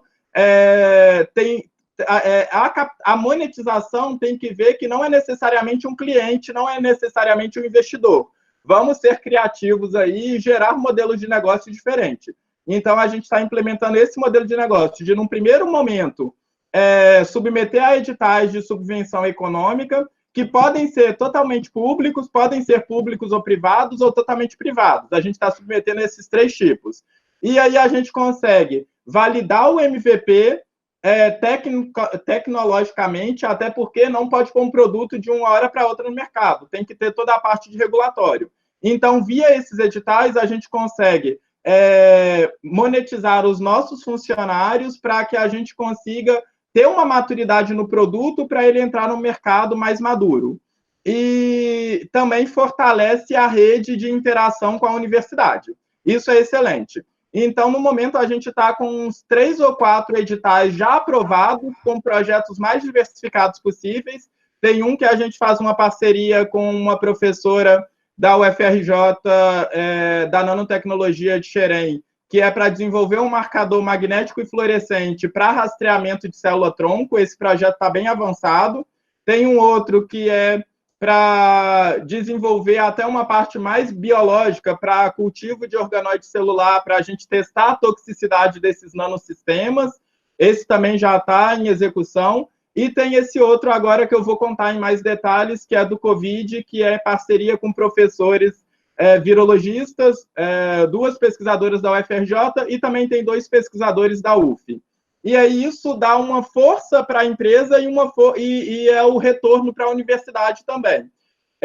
E faz com que a gente consiga andar, mesmo sem um investidor formal ali, um investidor puramente financeiro, e mesmo sem um cliente já pagante, porque a gente está com um cliente no momento, mas testando a validade de um primeiro cliente, que a gente praticamente um projeto de pesquisa que assim que estiver atendendo 100% as expectativas dele, a gente passa para a etapa de produção. Aí, quando passar para a etapa de produção, aí sim a gente tem que preocupar em ter um local físico, ter que estar incubado numa incubadora ou ter uma capacidade produtiva em uma indústria e tudo mais.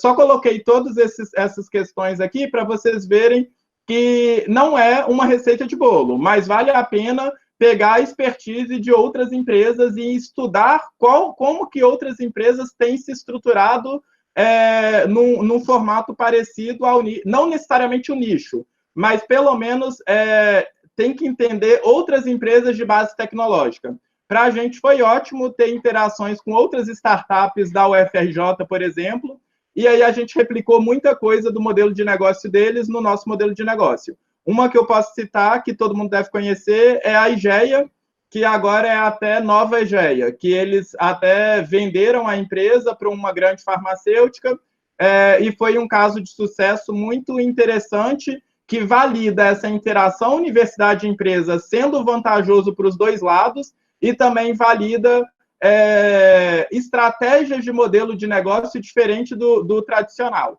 E muita coisa do modelo de negócio da Magtec é reflexo do modelo de negócio da IGEA, porque a gente tem uma interação bem próxima com eles em questão de estruturação. Certo? Faltou alguma coisa dessas perguntas que juntou 3? Eu acho que não, né? Não, certo, já foi tudo respondido. Aí, indo para o mercado, para a gente ir muito rápido para o projeto lá, porque acabou rendendo mais aqui. Nesse momento, a gente está nessa estrutura de prestação de serviço focado em empresas veterinárias. Então, a gente conversa com a empresa que já produz um produto e propõe modificações nesses produtos de forma a agregar valor ao produto, resolvendo algum gargalo lá que tenha de mercado, usando a nossa tecnologia, a nossa plataforma tecnológica. Então, tem a etapa de diagnosticar junto com o cliente qual é o problema e o que a gente pode ajudar, e a gente faz várias propostas de prestações de serviço. O cliente escolhe a gente vai para a etapa de pesquisa e desenvolvimento, que é no laboratório parceiro da universidade, e pode ir para uma terceira etapa, que seria a implementação na indústria, que seria um scale-up do processo, que a gente pode fazer isso uma vez que 3 dos sócios são engenheiros químicos, então a gente tem a expertise da parte de escalonamento de processo também. Isso é importante comentar, porque o pessoal da escola de química, o público aí é de engenheiro químico, né? Então, eu acho que casa bem a proposta, quando a gente estava conversando, eu e a Priscila em paralelo, que a proposta de ser para a escola de química em bioprocesso, porque a Magtec está justamente nesse cenário todo. Biotecnologia, bioprocessos ali, nascente de engenheiros químicos. Eu não comentei, mas 3 dos sócios são engenheiros químicos e 2 outras sócias são químicas. Então, está bem nesse ramo da escola de química mesmo. Nossos clientes que a gente está validando essas metodologias são o Grupo Tudo de Vet, que é uma empresa de formulações cosméticas para animal, e tem a Inovet, que é formulação veterinária para animal. Então, com eles, a gente está trabalhando mais com nanoencapsulamento em matriz polimérica natural ou sintética, mas na Inovet a gente já tem um projeto mais ambicioso, que é de nanopartícula magnética para aplicações oncológicas mais direcionada a tratamento mesmo, não prevenção, né? Porque a parte de cosmético e nutrição fica mais um paliativo, que seria um cosmético, por exemplo, um protetor solar para acompanhar no momento que o cachorro tem câncer de pele e está fazendo algum tratamento. Esse protetor baseado em nanotecnologia. E o da Inovet, a parte de nutrição, seria, por exemplo, um encapsulamento em uma matriz de alginato para a gente poder entregar esse produto, essa matriz nutricional, de uma forma mais efetiva e contornar alguns gargalos operacionais. Mas só que isso aqui, essa formulação nutricional seria para dar um suporte nutricional para o animal que está passando por um momento de tratamento oncológico. Mas é o suporte, é um paliativo, não paliativo, mas é um paralelo ao tratamento. Mas a gente também tem um projeto com eles a longo prazo de tratamento com as nanopartículas magnéticas baseado no princípio de hipertermia. Nossos parceiros, que eu não posso deixar de comentar, o Laboratório de Nanotecnologia Biofuncional é o que a gente tem a parceria tecnológica baseado na Lei de Inovação, da professora Priscila Finotelli, que fica no CCS, na Faculdade de Farmácia. O Griffith, que agora é Labefit até, é o Laboratório de Engenharias de Interface, que mudou o nome, mas aqui era Grupo de Fenômenos Interfaciais.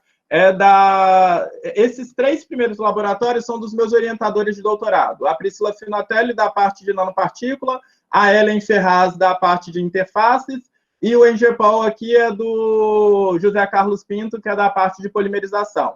Então, eles também, querendo ou não, a minha tese está interrelacionada com a empresa, a gente consegue contar com o apoio e parceria deles. Tem o Numpex Bio, que é a parte de nanotecnologia da UFRJ lá de Xerém. Eu tenho tido uma interação muito interessante, muito profícua com eles, tanto nesses projetos que já estão em andamento, que já foram aprovados e tudo mais, e também com alunos, que às vezes alguns alunos fazem... já orientei alguns alunos da parte de nanotecnologia nesse tipo de projeto de conclusão de curso. Tem sido interessante. E o Centro Brasileiro de Pesquisa em Física é nosso parceiro-chave aí nos estudos de hipertermia magnética, no grupo de biotecnologia de biomagnetismo, né? Que aí tem o grupo que que tem o foco em estudo de hipertermia magnética, e aí a gente está conseguindo puxar para essa vertente mais de aplicação biológica. Então, de relação à parceria e estruturação de empresa, é isso.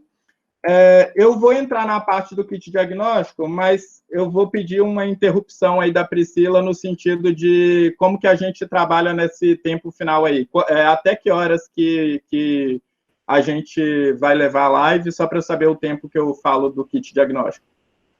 Marcelo, a gente tem feito as lives em torno de 2 horas, né? Então, mais ou menos 1 hora para apresentação e mais ou menos 1 hora para pergunta. Como a gente está intercalando aí pergunta com apresentação, a gente pode chegar aí até meio de 30 tranquilamente, porque a gente está fazendo assim, né, intercalando essas 2 coisas, então dá para fazer as 2 coisas. Mas só para te deixar mais ciente, né, a gente tem engenheiros químicos, tem engenheiros de bioprocessos, químicos industriais, né?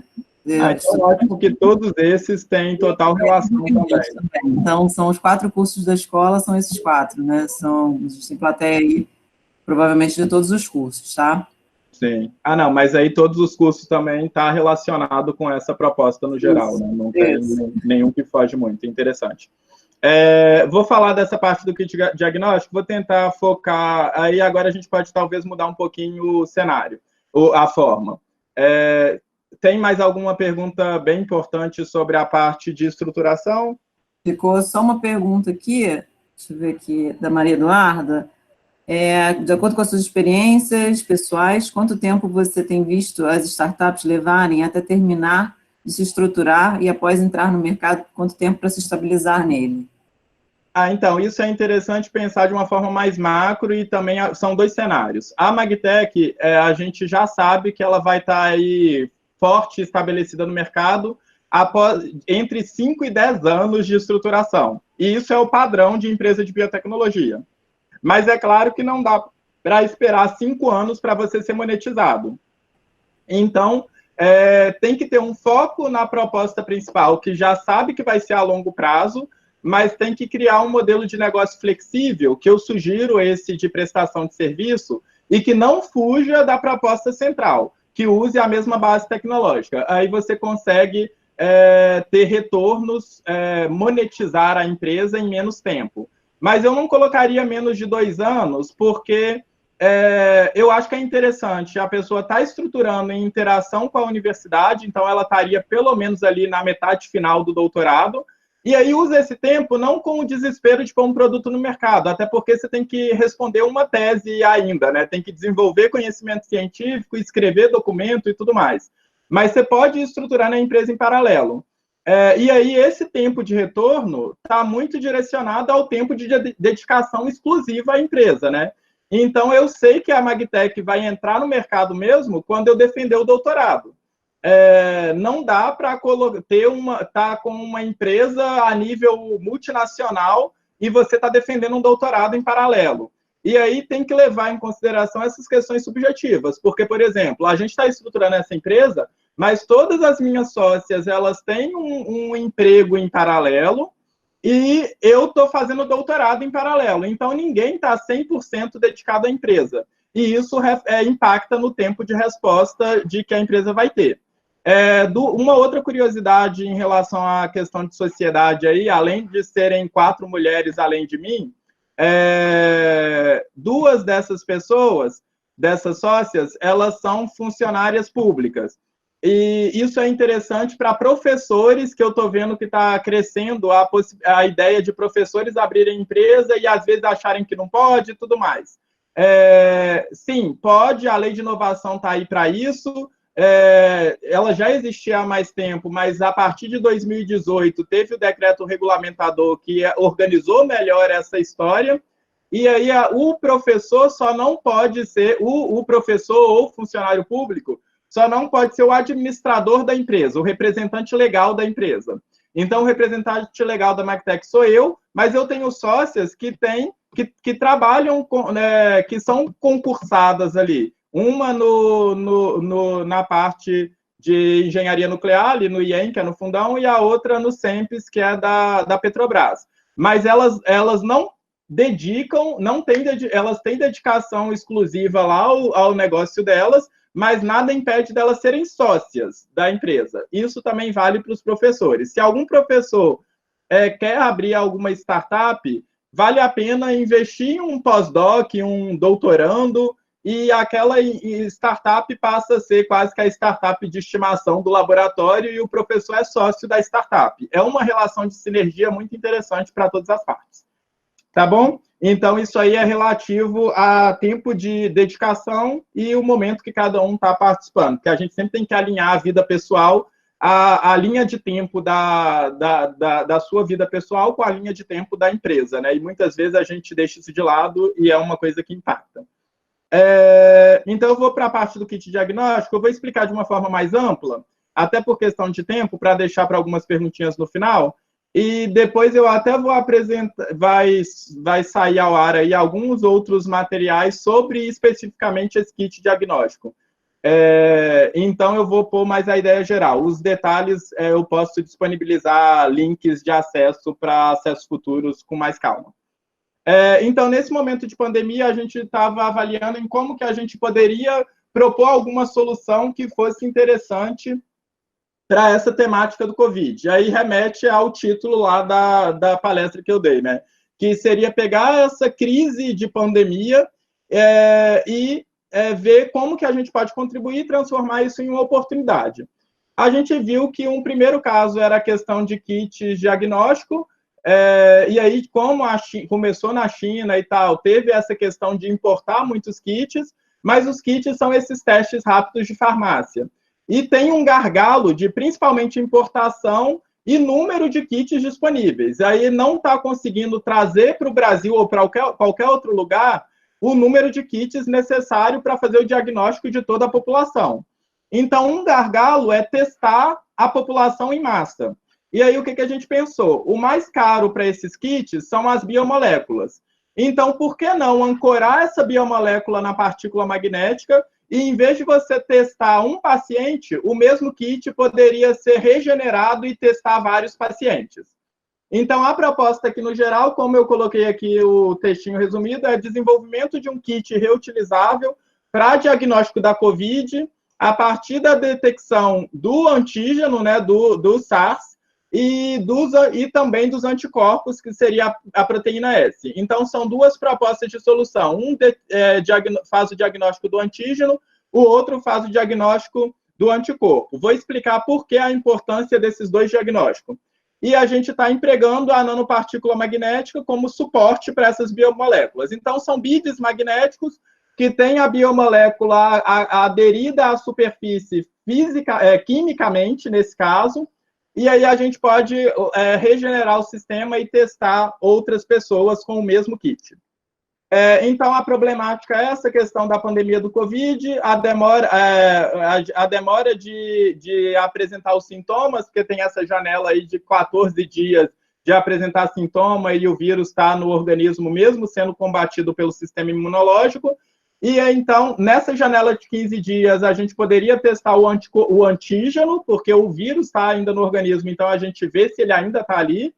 Mas depois que o organismo já combateu, seria importante a gente detectar o anticorpo para ver se a pessoa está imune, que era uma dúvida que tinha aí recentemente, que estava até pouco tempo, se quem teve o Covid está imune. e agora a gente já sabe responder. Teve uma live muito interessante do professor lá do CCS, que é da parte de virologia, que ele esclarece todas essas questões. Mas agora, tem pessoas que ficam, pode ser afirmado com certeza que tem pessoas que ficam imunes e tem pessoas que não ficam. Então, é importante ter o teste para a detecção de anticorpo, mas esse teste do anticorpo tem que ser feito depois dessa janela temporal dos 15 dias, porque é o tempo que o anticorpo começa a ficar em excesso no organismo, e consegue ser detectável. E o gargalo aqui é a indisponibilidade de diagnóstico rápido que atenda toda a população, como eu falei, né? Então, a gente fica nessa questão de a gente resolveu focar no tratamento. Mas poderia ter a pergunta, mas por que vocês não fazem focar no diagnóstico? Mas por que não focar no tratamento? Aí essa questão de colocar na balança aí o tempo e o dinheiro, né? O investimento. Não só tempo e investimento, mas o investimento aqui que eu falo, a questão de dinheiro, é principalmente você conseguir colocar no mercado. E colocar no mercado um fármaco não é simples, tanto um fármaco como uma vacina. Vacina demora de 2 a 10 anos para estar no mercado. Um fármaco, a estratégia mais rápida é de primeiro fazer uma modelagem computacional para ver quais fármacos estão no mercado para outras aplicações que tenham uma similaridade com o perfil genético ali do vírus, né? Genético ou de proteína, do que for. E aí, fazendo essa triagem computacional, teria que validar em bancada se esses fármacos que têm potencial realmente são efetivos. Mas isso é muito tempo que toma, né? Então, se a gente foca no diagnóstico em massa, a gente ganha tempo para desenvolver uma vacina e para ter essa resposta do tratamento, que é claro que já está em andamento. E a gente também não conseguiria colocar no mercado uma solução da Magtec em tratamento, uma solução de tratamento, porque tem todos esses gargalos de regulatório. Então, é melhor deixar o tratamento para uma grande farmacêutica que já tem todos o processo ali, tanto burocrático, já em andamento. Então, se é para contribuir, vamos contribuir de forma inteligente. Então, a gente está focando no diagnóstico para conseguir diagnosticar toda a população e poder ter, se você sabe quais são as regiões que tem mais gente contaminada, pode reforçar a atenção de quarentena ali naqueles locais. E também, se você consegue diagnosticar quem já está imune, essas pessoas já podem voltar ao trabalho, e então impacta menos na economia também, que é essa questão aí que fica sendo discutido de quarentena, fica saúde versus a questão financeira das pessoas estarem parados e não trabalhando, né? No mercado tem esses kits diagnósticos aprovados pela Anvisa, mas basicamente a maioria são que eles importam da China ou da Coreia e passa a ter o nome deles porque eles fizeram esse processo de importação e colocar no mercado. A maioria são kits que faz o diagnóstico que consegue detectar o anticorpo. Então, teria que ser feito depois que a pessoa já não está apresentando sintoma para saber se ela está imune. Mas para você ter certeza se está com anticorpo, com o antígeno, né, com o vírus, o que estava sendo feito era o PCR, né, que é para detectar o RNA viral para saber se a pessoa está realmente com vírus. Tem uma empresa aqui que faz detecção de antígeno, mas todas as outras estão focadas em detecção de anticorpo. Mas também é aquilo, seria muito bom para você saber se tem a doença. Na verdade, o que esses testes de farmácias fazem? Eles te falam que não sabe se você teve a doença, mas sabe se você está imune. Se der que você tem anticorpo, quer dizer que você teve a doença e está imune. Se não apareceu o anticorpo, você pode ter tido a doença, mas não está imune, ou você pode nem ter tido a doença e foi sintoma de outra doença. Então, por isso, a importância de definir 2 kits. Aqui eu não vou passar muito, vou pular essa parte, que seria as vantagens de fazer essa triagem global, diagnóstico eficiente, reutilizar e ser portátil, mas o foco aqui seria as 2 estruturas do kit. A gente ancora na nanopartícula anticorpos anti-S, que é o anticorpo que reage à proteína S do vírus, que é a proteína que é específica para a gente produzir uma vacina, que é a específica da via de atuação daquele vírus, que é o que quase que é a digital ali do vírus, né? Então, a gente tem que ou ancorar essa proteína S ou ancorar o anticorpo antiproteína S. Então, no caso de ancorar o anticorpo, a gente vai estar detectando o vírus. No caso de ancorar o antígeno, essa proteína S, a gente vai estar detectando o anticorpo. Então, o kit 2 é similar a esses testes de farmácia, e o kit 1 é o que é similar ao PCR lá, que seria para identificar o vírus. E aí, qual é a vantagem de cada um? O primeiro, que é para saber o vírus, é para saber qual é a população que atualmente está doente, e o kit 2 qual é a população que não está doente ou que até já está imune, que agora a gente sabe que pode fazer essa afirmação. Então, seria basicamente esses dois kits, uma partícula magnética com anticorpo ou uma partícula magnética com a proteína S adsorvida, certo? E aí, em linhas gerais, é um teste colorimétrico, como se for similar à metodologia de imunofluorescência. Então, como que funciona? Tem uma solução de partícula magnética, aqui eu estou dando o exemplo do anticorpo detectando o vírus. Então, o anticorpo está adsorvido nessa partícula magnética, adsorvido quimicamente, e aí ele interage com o vírus. Depois que interage com o vírus, pela ligação aqui, proteína S do vírus, anticorpo anti-S que está adsorvido na partícula magnética. Depois que esse vírus está preso aí a gente pode lavar para garantir que colocou em contato com o sangue, o vírus interagiu ali com a partícula magnética, lava aquilo ali, então a gente sabe que o vírus está ancorado nessa partícula magnética. Aí a gente insere um marcador, que é novamente o anticorpo anti-S, que tem um marcador colorimétrico, que é esse asteriscozinho aqui representado na figura. E aí, depois de lavar esse sistema, a gente tem esse sanduíche do vírus com a partícula magnética com anticorpo e o anticorpo que dá a cor que assim, depois que eu lavei, eu vou carrear esse anticorpo que era marcado com uma cor, eu vou carrear todos esses anticorpos que não estão interagindo com o vírus. Então, se a solução continua colorida depois da lavagem, quer dizer que o vírus está presente. Então, uma simples mudança de cor do meio define se o vírus está presente ou não.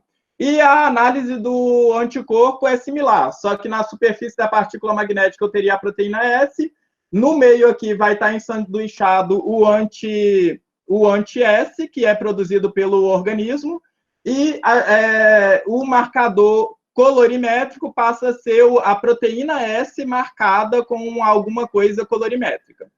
Então, quem é da área de farmácia e bio tem já conhece bastante essa estratégia de imunocromatografia, testes colorimétricos que usam essa estratégia de interação antígeno-anticorpo, certo? Aí essa é a ideia central do kit, e a ideação do produto é a solução diagnóstica. E aí, depois que eu esqueci de comentar, que depois que a gente consegue detectar o antígeno ou anticorpo, a gente pode fazer uma lavagem, uma vez que essa interação antígeno-anticorpo ela é forte, mas ela não é uma ligação química, ela é uma ligação lábil, então ela pode ser desfeita. Então, a gente leva o meio para uma condição de que essa ligação ela é desfeita, e a gente pode utilizar as mesmas beads magnéticas para fazer outro teste. Então, o kit seria essa solução com os beads magnéticos com as biomoléculas ancoradas, que pode ser tanto o kit A quanto o kit B, e vai ter que ter a solução de lavagem, soluções indicadoras, soluções reveladoras e solução para regenerar. E o ímã para a gente concentrar essa partícula magnética nesses momentos de lavagem. Então, é basicamente um kit diagnóstico colorimétrico e a reutilização está baseada na base tecnológica de usar a partícula magnética como um suporte de biomoléculas. Acho que ficou claro, né, em linhas gerais.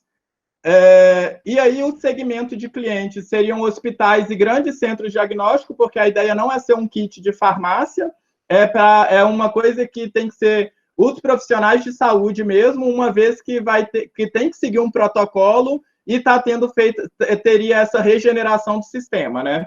E aí, para colocar isso no mercado, a gente está submetendo a alguns projetos para ver se consegue financiamento, e tem que ter a etapa. A tecnologia a gente já domina, mas aí a gente tem que montar esse nanosistema que já é protocolo interno nosso, mas aí a gente tem que saber validar esse nanosistema, porque cada proteína ou biomolécula se comporta de um jeito. Então, pode ser que, para a gente determinar qual é o número de reutilizações que a gente pode fazer com total segurança de que a gente está dando um diagnóstico correto.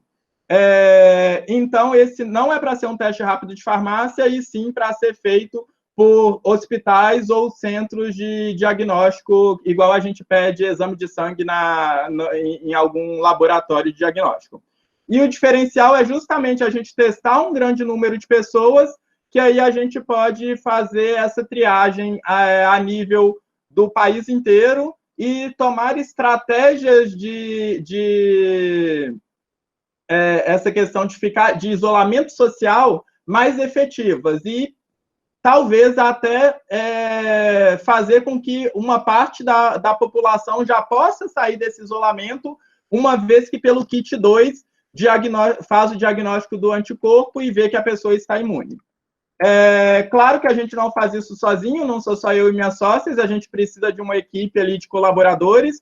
Como eu comentei no resumo da palestra, a gente está interagindo com outros professores da UFRJ. Então, a Fabiana e a Juliana, elas são pesquisadoras virologistas da UFRJ e têm expertise na parte de produção dessas proteínas virais. Então, elas são as responsáveis pela parte de produzir a proteína S, que vai ser absorvida à partícula magnética, e a parte do anticorpo, que é da proteína, que é do kit 2, em parceria com o Alan, que ele é da UF. O Alan, e eu esqueci de colocar aqui também o Peralta, que eles trabalham juntos, eles são da parte de imunologia e microbiologia em geral, da Universidade Federal Fluminense, e eles são os responsáveis pela produção dos anticorpos para absorver a partícula magnética, que é do kit 2. A parte mais voltada mais diretamente ao suporte magnético, esses beads magnéticos, e mais direcionado à Magtec em si, qual é a colaboração da Magtec, a contribuição da Magtec tecnologicamente falando? É produzir essas beads magnéticas e fazer a bioconjugação dessas moléculas. A Jéssica Dornelas é a que eu comentei que está trabalhando com a gente, funcionária da Magtec, e ela tem a expertise biológica e também trabalha com a parte de desenvolvimento do nanosistema. Então, a gente produz a partícula magnética e faz essa bioconjugação. A Priscila Finotelli é a professora do CCS da Faculdade de Farmácia, que tem a parceria tecnológica com a Magtec, que é a minha orientadora de doutorado, e ela tem a expertise na produção da partícula magnética. E a Evelyn é uma pós-doc do CBPF, que ela tem a expertise de funcionalizar a superfície do material para facilitar a bioconjugação. Então, ela coloca uns grupamentos, faz umas ligações químicas, ela é química, e faz esse recobrimento da partícula magnética com moléculas que intermediem a adsorção da biomolécula, que pode ser a proteína S ou o anticorpo. Os parceiros são o Laboratório de Nanotecnologia Biofuncional, que eu já comentei, o Numpex Bio, que eu já comentei, o Instituto de Microbiologia, que é dessas pesquisadoras da UFRJ, que são virologistas, e o LABIM, que é o Laboratório de Bioquímica e Imunologia das Micoses, que é o laboratório da UF, que é essa parte dos anticorpos, né? O apoio, a gente tem o apoio da Umbiotec, que é a Associação Nacional de Empresas de Biotecnologia e Ciência da Vida. Eu até sou community leader da Umbiotec no cenário de inovação tecnológica, voltado mais para a saúde e nanotecnologia. E a Umbiotec tem o papel de interagir colocar em contato empresas de biotecnologia para gerar negócios. Então, é levar essa solução para o mercado. Muitas dessas empresas que estão vendendo kit diagnóstico são associadas da Ambiotech, então é interessante para ter essa transição da academia para o mercado. A Ambiotech tem muito esse papel. O ProInterBio é o programa que eu comentei de aceleração e internacionalização de projetos de bioeconomia, e que estão ali parceiros bem próximos nossos, que a gente vem interagindo com eles bem proximamente há um ano, mais de um ano já. E é claro que eu não posso deixar de dar a cara aqui da empresa, que aqui sou eu e minhas sócias. Vocês viram que com a pandemia aí meu cabelo já cresceu um pouquinho, né? Claro que não foi só nesse tempo, mas aproveitando aí a foto de estúdio elegante, a gente mantém essa foto aqui por enquanto. Tem que esperar a pandemia passar para refazer essa foto.